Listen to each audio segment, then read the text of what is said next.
Il y a une question qui nous dérange. Pourquoi malgré la montée de la Chine, malgré la résilience de la Russie, malgré les discours sur le monde multipolaire, l'Occident semble toujours garder l'avantage? Pourquoi à chaque grande crise internationale, à chaque confrontation stratégique, on a l'impression que le bloc occidental finit par imposer le rythme? On nous parle d'un monde en transition, on nous parle de la fin de l'hégémonie, on nous parle d'équilibre des puissances.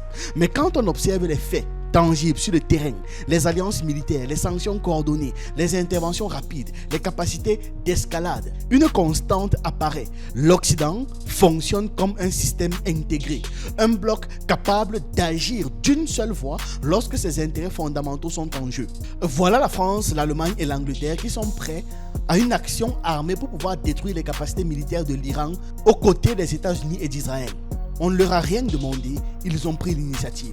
Pendant ce temps, les puissances alternatives résistent, contestent, avec des mots, mais semblent agir séparément, avec prudence, avec calcul, face à un adversaire qui lui est prêt à tout miser à chaque fois. Et c'est là que naît une frustration dans le Sud global, parce que beaucoup de pays veulent s'émanciper. Mais est-ce qu'on peut vraiment affronter un bloc structuré sans équivalent? C'est-à-dire c'est un bloc capable de faire face aussi en face de l'autre bloc. Est-ce que le monde multipolaire peut réellement exister sans une architecture capable d'équilibrer celle de l'Occident? Abonnez-vous, likez et partagez. C'est ce dont on va parler aujourd'hui sur Penser le monde. L'Occident, dans sa dimension stratégique, est une architecture globale immense. C'est une machine. Et cette machine a un cœur. Ce cœur, c'est l'OTAN. Quand cette organisation a été créée en 1949, le monde sortait à peine de la Seconde Guerre tribale. L'Europe est détruite. Les États-Unis sont devenus la première puissance militaire de l'histoire et face à eux se dressait l'URSS. À ce moment-là, les Occidentaux comprennent une chose essentielle. Aucun État européen seul ne peut résister à une superpuissance. Mais ensemble, ils deviennent un bloc militaire intégré. L'article 5 du traité est une bombe géopolitique parce que ça dit qu'attaquer un membre, c'est attaquer tous les membres. Ce qui veut dire, pour être encore plus clair, que si tu touches, je ne sais pas, à une ville dans un pays balte, tu déclenches la riposte américaine, française, allemande et tout cela. Si vous frappez la Pologne, vous avez Washington en face. C'est littéralement une assurance vie collective. C'est une dissuasion mutualisée. Et psychologiquement, c'est colossal d'avoir une telle assurance. Compare ça à n'importe quel autre camp. La Russie a des pays partenaires, la Chine a des pays partenaires.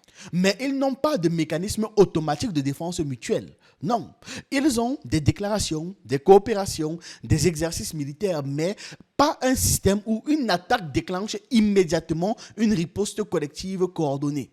Et ça change tout. Pendant la guerre froide, l'Occident ne gagne pas seulement parce qu'il a plus d'argent. Il gagne parce qu'il est structuré. Les armées sont standardisées. Les systèmes de communication sont interopérables. Donc, ça fonctionne entre eux. Les services de renseignement coopèrent constamment. Les doctrines militaires sont harmonisées. Les bases américaines couvrent l'Europe. Le parapluie nucléaire américain protège des dizaines de pays. C'est un réseau en fait. Ce n'est pas une addition, c'est un réseau qui s'est construit. Prenons le cas de la guerre du Golfe de 1991. Quand l'Irak envahit le Koweït, ce n'est pas les États-Unis seuls qui interviennent. C'est une coalition massive, des dizaines de pays, une démonstration d'unité militaire coordonnée.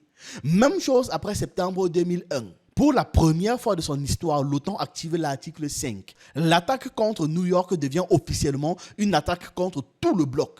Et l'Afghanistan devient le théâtre d'une riposte collective. Ce n'est pas juste une question de force, c'est une question de structure. Imagine un match de boxe. D'un côté, on a un combattant seul, puissant, solide, mais seul. De l'autre côté, on a une équipe parfaitement coordonnée de combattants moyens. Ça veut dire que ces gars peuvent tourner, se remplacer, se soutenir, se financer, se protéger, encaisser les coups à la place de l'autre, venir même parfois 2 ou 3 sur le terrain. Donc même si le boxeur solitaire est impressionnant, fort, il va finir par s'épuiser et par tomber sous les coups. L'équipe, elle, absorbe les chocs. C'est exactement ce qui se passe face à l'URSS. Moscou avait l'arme nucléaire. Moscou avait une armée massive. Moscou avait une idéologie mondiale. Mais Moscou n'avait pas un système aussi intégré que l'OTAN. Et quand la pression économique et militaire s'est accumulée, il est tombé.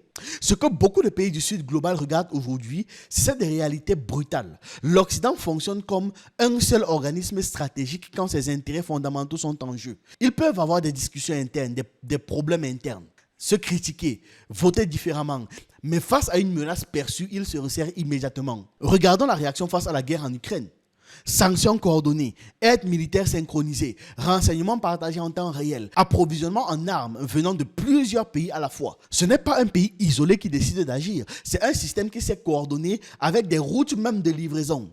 Pendant ce temps, les puissances adverses restent souvent seules face à l'épreuve. La Syrie a été un peu soutenue par Moscou, oui c'est vrai, mais est-ce qu'elle a bénéficié d'un engagement collectif équivalent à l'article 5 qui allait réellement dissuader l'Occident? Non. L'Iran est sous pression permanente. Mais une attaque contre Téhéran, est-ce que ça va déclencher automatiquement une coalition sino-russe? Non. Voilà, on a la preuve. Pourtant, de l'autre côté, ils sont en train d'attaquer l'Iran en groupe. Et parce qu'ils attaquent l'Iran en groupe, le pays est déjà privé de son guide suprême et de plusieurs hauts responsables. Mais la Russie et la Chine sont encore en train de réfléchir ou d'agir dans l'ombre discrètement. Et c'est à ce niveau que se joue un certain équilibre psychologique mondial. Parce qu'en géopolitique, la perception est une arme. Si vous savez que derrière un pays se tiennent 30 autres puissances coordonnées, vous hésitez, vous n'attaquez même pas. Vous préférez capituler, abandonner, donner vos ressources. Or, si vous savez que ce pays est seul, même s'il est fort, vous testez les limites. Et l'Occident passe son temps à tester les limites. L'unité stratégique, ce n'est pas un détail technique en fait. C'est la différence entre être attaquable et être intouchable. L'Occident a compris très tôt que le monde n'est pas un duel d'États, mais une compétition de systèmes.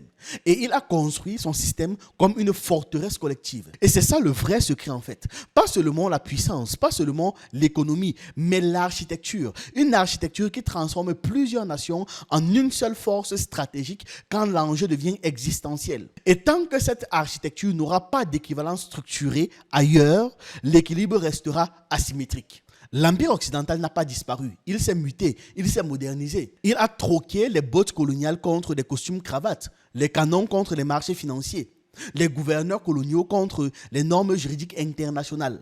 Mais la logique, c'est la même. Préserver la domination. Ça n'a jamais cessé d'exister. Au 19e siècle, l'Empire était brutal, visible, assumé. La France, le Royaume-Uni, l'Espagne, le Portugal, la Belgique, tous occupaient militairement des territoires, administraient directement ces territoires et les exploitaient sans détour. La domination était donc territoriale et directe. Ils arrivaient et plantaient des drapeaux. Ils envoyaient des armées. Ils dessinaient les frontières.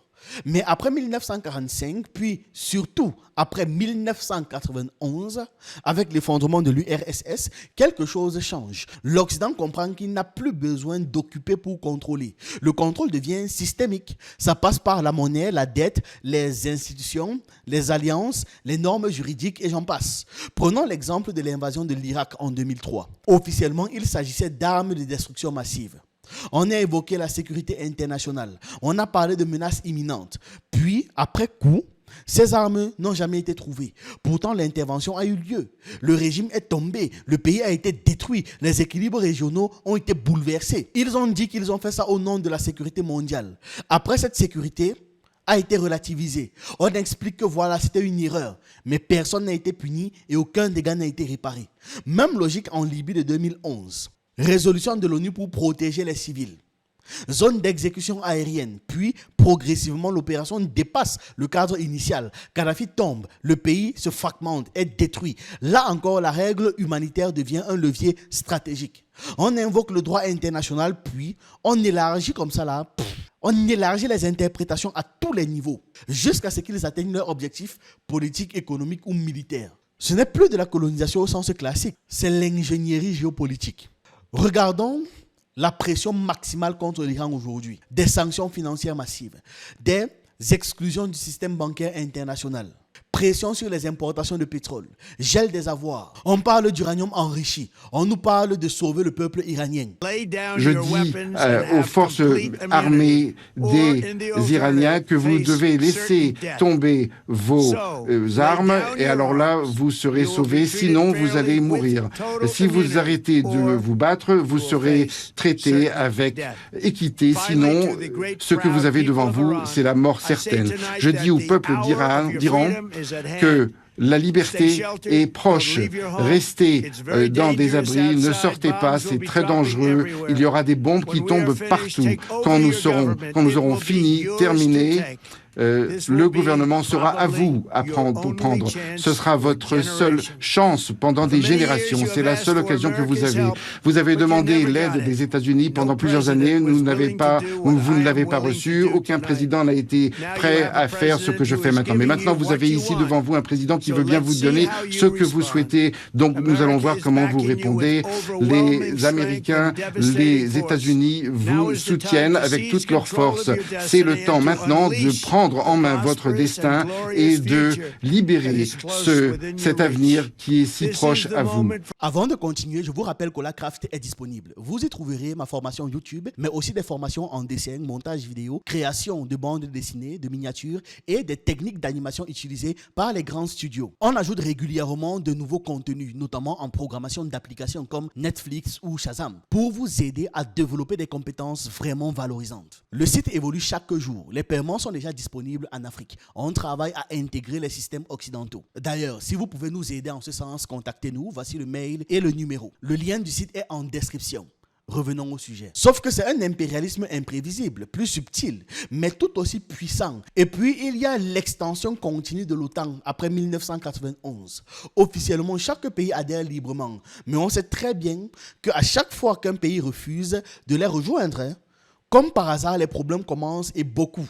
Le dirigeant en question devient contesté, les manifestations se multiplient, le peuple n'aime plus rien, le peuple veut l'Occident. C'est une expansion militaire vers les frontières russes. Pourtant, la guerre froide est finie, mais l'architecture occidentale continue de s'élargir. C'est là qu'on comprend vraiment les arguments. Les règles internationales sont invoquées avec beaucoup de force quand ces règles-là servent l'ordre occidental.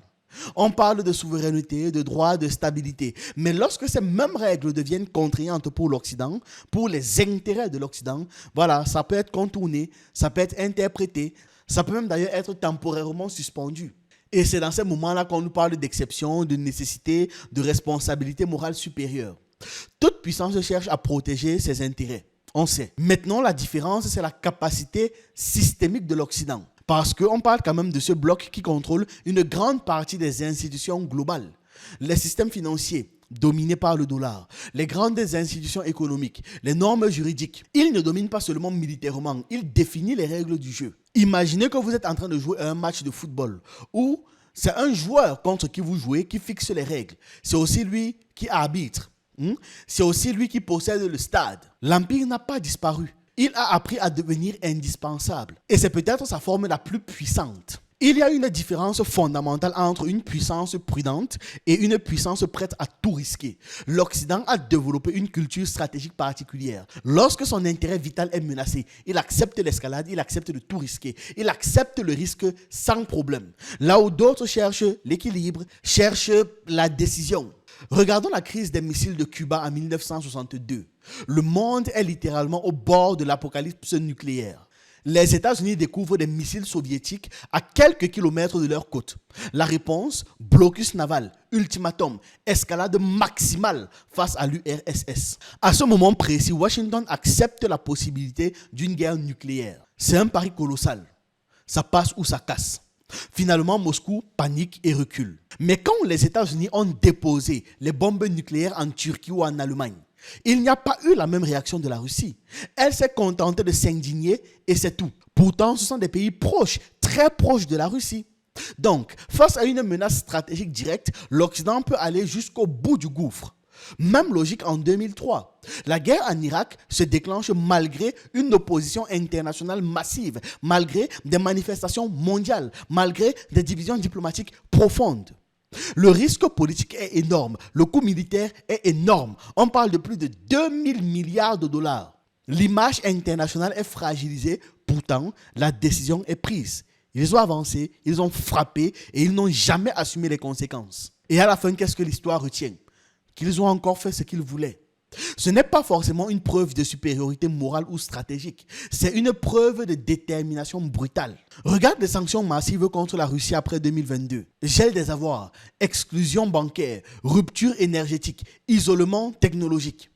C'est une guerre économique totale. Le coût pour l'Europe est réel. Inflation, crise économique, tensions internes. Pourtant, le bloc tiennent. Ils acceptent la douleur économique pour maintenir la pression contre la Russie. Et ils font payer ça à leurs contribuables et ils n'ont pas de problème avec. Et le soutien en Ukraine, ça continue. Ils fournissent des armements lourds, du renseignement stratégique, une aide financière colossale. Ils ont une coordination industrielle terrible. C'est un engagement profond, prolongé, risqué. Et à chaque étape, le débat revient. Et si ça provoque une escalade? Mais la ligne générale reste ferme. Pendant ce temps, regardons de l'autre côté. La Chine qui revendique Taïwan comme une partie de son territoire, regarde, elle multiplie les exercices militaires, elle augmente la pression diplomatique, mais elle n'a jamais franchi le seuil de l'affrontement direct. Pékin calcule, Pékin temporise, Pékin attend le moment parfait. Prudence stratégique. La Russie en Syrie a évité l'affrontement direct avec l'OTAN. Elle a évité la collision frontale avec les États-Unis, constamment en train de calculer le risque. Résultat, la Syrie est tombée aux mains de l'Occident. L'Iran, lui, agit par procuration via des réseaux régionaux, via des stratégies indirectes. Mais il reste isolé face à un bloc structuré. Reprenons l'analogie du boxeur. Donc, imaginez un combat où un boxeur avance sans cesse, frappe, recule, revient, teste, provoque. Et ils sont même nombreux à le faire en même temps. Et en face, on a un autre combattant qui encaisse, recule, attend l'erreur avant de frapper. Tant que le premier va maintenir la pression, il va imposer globalement le climat du combat. Même s'il ne gagne pas immédiatement, il fatigue l'adversaire. L'Occident a intégré cette logique depuis longtemps donc. La puissance n'est pas seulement dans la force brute, elle est dans la capacité à imposer le mouvement, à créer l'événement, à forcer l'adversaire à réagir plutôt qu'à agir. Imaginez un instant si c'était l'argent américain qu'un autre pays avait confisqué. Imaginez un temps soit peu dans votre tête qu'on vous dise que parce que les États-Unis ont attaqué l'Irak, tel pays a confisqué ses avoirs. Ils auraient risqué la guerre que de laisser circuler l'image d'un pays qu'on peut punir en récupérant son propre argent. L'Europe a l'argent de la Russie depuis des années. Mange les intérêts de ça. Donne ça à l'Ukraine, l'adversaire de la Russie. Et qu'est-ce qu'on a? Des discours. Il n'y a pas de débarquement militaire pour aller récupérer cet argent. Est-ce que ça a un sens? Et ce qui est agaçant, ce n'est pas que la Chine ou la Russie soient faibles, pas du tout. Elles sont puissantes militairement et économiquement. Mais leur culture stratégique est plus prudente, plus graduelle, plus attentive au coût. Elles veulent éviter en fait le choc frontal. Or, face à un adversaire prêt à risquer tout, à risquer l'escalade, à risquer l'économie, leur armée, leur diplomatie, la prudence devient un désavantage. Et c'est là que naît la frustration du Sud global. Parce que beaucoup observent cette dynamique et se disent, si un pays défie l'ordre occidental, il ne sera pas soutenu jusqu'au bout. Donc, il sera laissé au pire moment, au moment critique, face à un bloc qui, lui, ne va pas hésiter à pousser la confrontation jusqu'au seuil maximal. Vous imaginez la terreur que les pays du Sud global ressentent? La stratégie du tout ou rien est dangereuse parce que ça peut produire des catastrophes. Elle peut produire des erreurs historiques. Mais ça crée aussi une réputation, celle d'un camp qui ne recule pas facilement, donc contre qui, quand tu te bats, tu dois être prêt à aller jusqu'au bout ou à perdre. Et en géopolitique, la réputation compte autant que les armes. Parce que celui qui convainc le monde qu'il ira jusqu'au bout va même gagner sans que la bataille ne commence. Et c'est ça le cœur du message que je veux partager globalement. Si l'Occident gagne souvent, c'est grâce à son architecture collective. Alors, pourquoi est-ce que l'autre camp n'a pas construit un équivalent ou ne construit pas un équivalent? La Russie et la Chine sont des puissances militairement solides, économiquement influentes, diplomatiquement actives. Elles disposent de l'arme nucléaire. Elles siègent au Conseil de sécurité. Elles peuvent bloquer les résolutions. Elles peuvent dénoncer l'unilatéralisme occidental. Mais quand on regarde la structure, il manque quelque chose. Il n'existe pas d'OTAN eurasiatique. Il n'existe pas de clause automatique disant que attaquer l'Iran, c'est attaquer Pékin et Moscou en même temps. Il n'existe pas de mécanisme contraignant de défense mutuelle qui verrouille le système et ses alliés. Il y a bien des organismes comme l'Organisation de la coopération de Shanghai. Il y a des sommets, il y a des exercices militaires conjoints, des déclarations stratégiques, des soutiens stratégiques même. Mais il n'y a pas une alliance militaire intégrée. Ce n'est pas une dissuasion collective juridiquement automatique. C'est ça le souci. C'est là que le déséquilibre apparaît. Regardons la Syrie, le Venezuela et la situation de Nicolás Maduro. Regardons l'Iran. Téhéran coopère avec Moscou et Pékin, mais voilà une escalade majeure qui éclate. Et il n'y a pas de traité qui oblige la Chine et la Russie à intervenir militairement. Non. Or, l'Iran reste seul face à un bloc structuré et d'une violence extrême. Voilà pourtant qu'en Ukraine, Moscou affronte un soutien occidental coordonné, massif et structuré qui nuisent et ralentissent profondément la Russie. L'aide militaire arrive de plusieurs pays, le renseignement est partagé, les sanctions sont synchronisées et en face, la Russie ne bénéficie pas d'un équivalent automatique. Elle reçoit un soutien diplomatique, économique partiel, mais pas une coalition militaire qui va venir dire « c'est bon, désormais c'est aussi notre affaire ». Et c'est là que la faille devient visible. L'Occident fonctionne comme un système nerveux centralisé quand ils se sont menacés.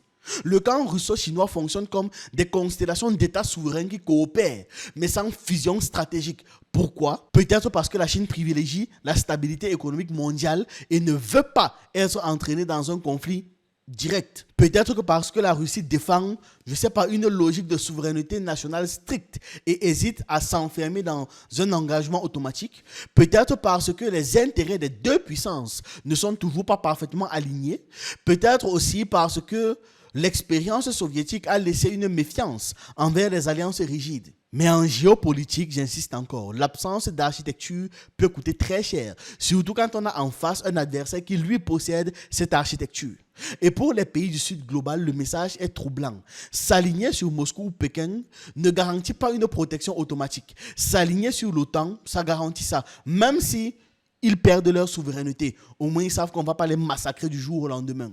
C'est brutal. Mais c'est comme ça que le Sud global voit ça. L'Occident a compris que donner tout pour gagner augmente les chances de victoire.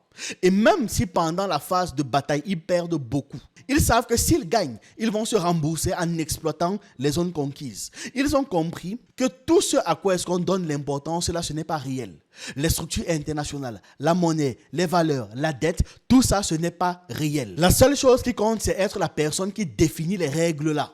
L'Occident refuse de quitter la première place parce qu'elle sait que c'est cette place qui lui donne sa toute-puissance. Et le reste du monde ferait mieux de comprendre ça aussi. Surtout les deux géants capables de combattre contre le bloc occidental. Tant que la Chine et la Russie ne vont pas se comporter comme eux là, tant qu'ils vont suivre les règles, tant qu'ils vont faire preuve de souplesse face à des gens qui foncent toujours et ne font jamais preuve de souplesse, ils ne comprendront pas pourquoi est-ce qu'ils perdent à chaque fois, même si c'est indirectement.